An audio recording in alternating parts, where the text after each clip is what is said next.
What is up, everyone? The Brothers Williams here with another What Makes It Great review. Today we're talking about the video game Shadows of Mordor. Now this is something that I introduced my brother to, having played it a couple times myself. We love Lord of the Rings. Great story. And this was a fun game that I had to share with him that was, well, it was just really fun and I couldn't keep it to myself. Yeah, so you were talking about it a couple months ago, and I was just like, I don't know, seems like what? It doesn't have anything to do with the books, because I'd read all the books and things like that. Yeah, like, this game has nothing to do with the books except that it falls in the Lord of the Rings territory. Yeah, it's an original storyline in the Lord of the Rings universe. And so I was like, I don't know, but downloaded it this week and started playing, and I have to say that this is a really fun game. I've got maybe 5 hours into it so far, and it does open world right, where you've got the ability to explore and go move about unencumbered by storylines necessarily. You don't have to follow the storyline. You can just run around, find a mob of orcs, and just cut off all their heads. And you're like, I got 15 minutes, let's go fight a whole bunch of orcs, and you just, really, really great. But at the same time, the world isn't too big. It feels like the world was designed very specifically, that there's not empty spaces in it that are just large for the sake of being large. They didn't say, oh, well, let's make it a huge world because we can. They said, we're going to make it an open world, open storyline, but we're going to have it be in this very specific area, specific location, where you can go, take a while to get across the map and do different things. But I really feel that they did it right. And the thing that I'm thinking of comparing it with is Shadow of the Colossus. So if you've played Shadow of the Colossus, you know that it's a very specific atmosphere that they're going for. So you do have large, wide open areas. It's kind of open world, but you go to the next Colossus. But cinematically, they're going for making you feel small, making you feel powerless, which they do masterfully. And in this game, you are one guy trying to fight off a whole army. And so the area feels teeming with orcs. Everywhere you go, there's just orcs, urukai, and that's, I think, really good for the vibe they're going for, because it takes place in between the Hobbit and the Fellowship of the Ring. And that's when Sauron is massing his armies and things like that on the Black Gate. And so I think that, by having it be enclosed and being able to control kind of where these orcs are, they move about, mill about, and things like that. But they definitely give this feeling that you are surrounded. You are in a hostile territory, which I think really adds to the element of the game. And really, when you're killing these orcs, you're just like, take that, I'll show you. And then there's more, and you're like, just die, I want you all dead. And it's just a really, really interesting, I say interesting a lot. Yeah, you do. It's okay. I just think that it was a really good decision on the developer's part to do it like that. And then the combat is really viscerally satisfying. Oh, yes. You're fighting these guys, and there's a whole mob of them, and then all of a sudden you're just execute some guy and slice off his head, and you're like, yes, take that. And then you can get killed by these orc captains, and then they taunt you when you're dead, and then you get resurrected, and you're like, I need to kill this guy. And you pop back up, and he's like, didn't I already kill you? I guess I'll have to do it again. And you're like, no, you're not.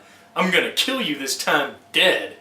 And then there's the flip side where sometimes you'll kill a guy, but he'll come back, and he'll be like, you left me for dead. oh, I'm gonna return the favor. Yeah. And you can fight this guy like 3 times, maybe more. I haven't experienced it more than 3. Yeah, I've fought a guy 3 times and I think he's still alive. So it's like, I just want him dead. I've ran into him like twice in a row. I was like, I swear I killed you, just stay dead. And I think that creating that emotion within the player takes a lot of skill to make it so that it's properly annoying, but not frustrating you're frustrated with the game. You're just like, I hate this guy. It brings you into the game instead of like, oh, I have to kill this stupid boss again. Yeah, because it's not a scripted event. Yeah. Like, these are random characters that you can kill in hundreds of different ways, and each time you kill them, and there's the possibility that they'll come back, and it can affect how they'll act later. Like, or how they look as well. Like, there was this one guy I killed once, using a Caragor, which is like an armored sort of warg. So the guy didn't even see me, didn't know I was there, but I'd unleashed this beast, and it went and absolutely mauled the guy. About 2 hours later I'm playing, and I come across this captain, and when we clash, the guy says, you see what this beast did to me? He's got these metal plates on his face, and he's like, a beast did this to me, now I'm gonna do what that beast did to me to you. And I'm like, oh yeah, I remember you. That was some good times. I let that guy out on you. And it's stuff like that that you have an effect on the world. Not as much as like most RPGs and open world games where you are the sole influence on the world, that everything you do affects it. Whereas this feels more real, where you have an effect on the area around you, but it's only within your area of influence. The world will continue to move around you and decide what it's going to do. Yeah. You're just there. Yeah, captains will have duels when you're not there, or if you die, they'll have duels and things like that, and you don't get the chance to affect them. And I feel like it's this combination of you can affect the world, but you're also powerless in other ways that really makes it feel immersive, which is really weird to say. That not having control, but also having some control, makes it more immersive.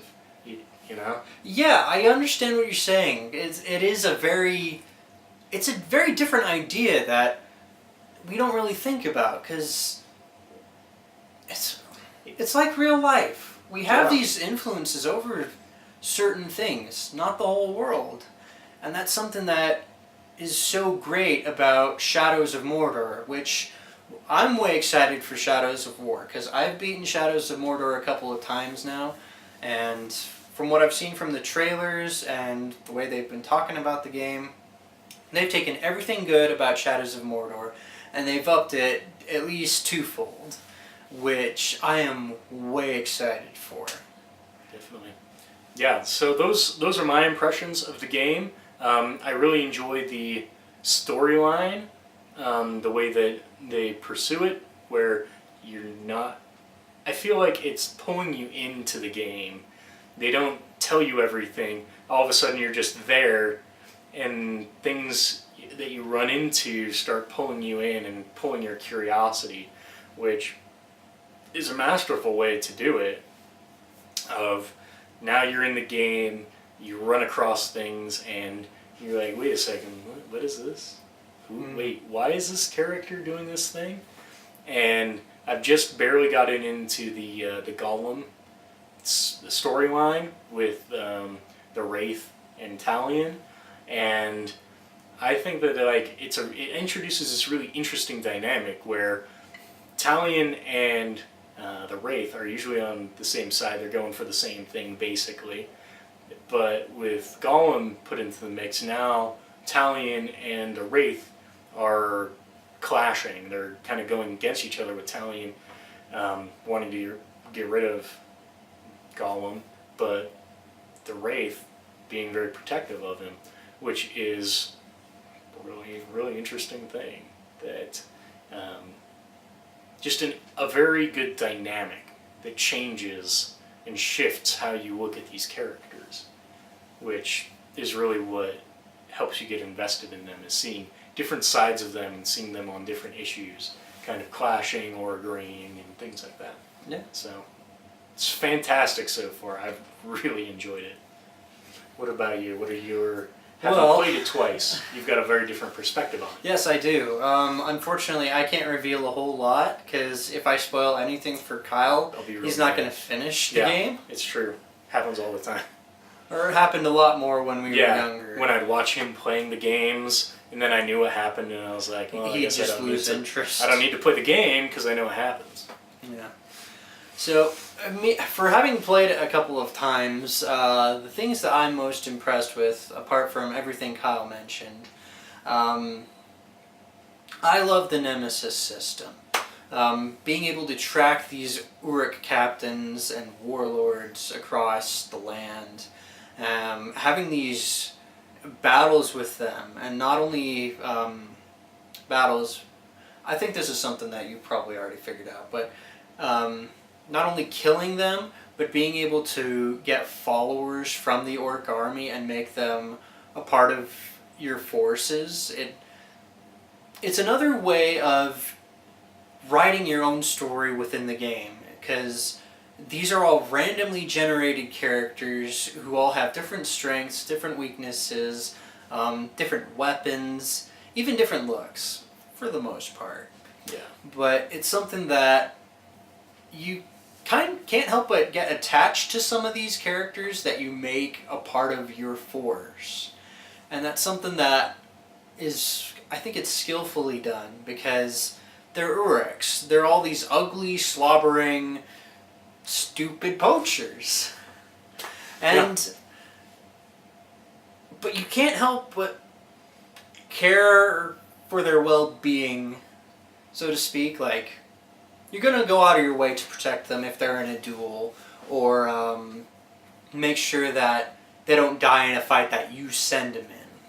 And when they do, you're like, I liked that guy. Now I gotta kill you. He wasn't as bad as everybody else.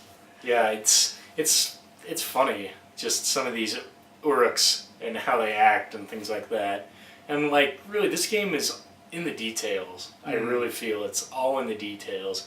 When you're running around and hearing the Uruks talking about, oh, this guy's doing this, or man, these guys, oh, I should be a captain, and doing all this stuff, and the game feels like kind of very full of life as you're running around killing everything.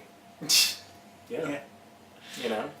A lot of people have compared it to Assassin's Creed because it is a stealth game, and there's a lot of combat tactics and different things you can do with it. But they do it right in this game. It's not a following simulator. Yeah, it's not following simulator. You're not tied into one person that you need to assassinate necessarily, at least from what I've seen. There's not just one guy that you can run around and kill whoever you want, basically. Yeah. And you also get the satisfaction of just killing them and having it in slow-mo, as opposed to Assassin's Creed, where it's like, oh, I'm going to lay you down and give you your last rites, and, you know, it looks like we're about to make out here, because, like, oh, he's dead. Requiescat in pace. You know, like, this guy was set up to be the most bad guy, and now you're, like, having this little intimate conversation with him. No, just kill him. Let him die, fall on the ground, his bleeding corpse all over the place. This intimate conversation with the man you just murdered. Yeah, right? I mean, what? It makes no sense. This game, when you kill somebody, it's just like, their name comes up on the screen, it gets X'd out in red, and it's just like, and it's like, murdered or torn apart by Karagor underneath, you know? And things like that, and it's just so satisfying, and all the guys around you, instead of being like, oh, you killed him, we need to kill him now, they're like, ah, crap, we gotta get out of here, and they run off, and you're like, yeah. You better run! Yeah, let's do this. And so, they did it right in this game. Really well done. Yeah, Shadows of Mordor is definitely a must play if you haven't already. If you have it, I would say definitely try out Shadows of War. I've seen a lot of the gameplay that they've been releasing out on their gaming streams like IGN and E3 and stuff like that. And I've been impressed with it, even though it's only been shown in an alpha state. Are they in beta? I would think they are. No, I don't think they're in beta. No? I think they're still alpha. Oh, well. It's been pretty good from what I've seen so far if it's alpha. Yeah, they're definitely not pre-alpha. They're in alpha if they're showing stuff. But definitely let us know what you think of it in the comments below. Hit us up with a like, a subscription. Share us with your friends if you think that this would convince them to get the game, because that's what we want to do, because it's a really good game. It is so fun. Coming from a guy who's hesitant to buy it, buy it. It's great. Yeah. It's loads of fun. I haven't had this much fun playing a game in a while. So... And that's the kind of community we want to build, is the kind that will share the things that we love with other people. And that's what we're doing. We share the things that we've enjoyed and loved with you guys, and we want you guys to be able to share the things that you love, maybe stuff that we've talked about, with your friends. Because, hey, that's the only way the community will grow. Definitely.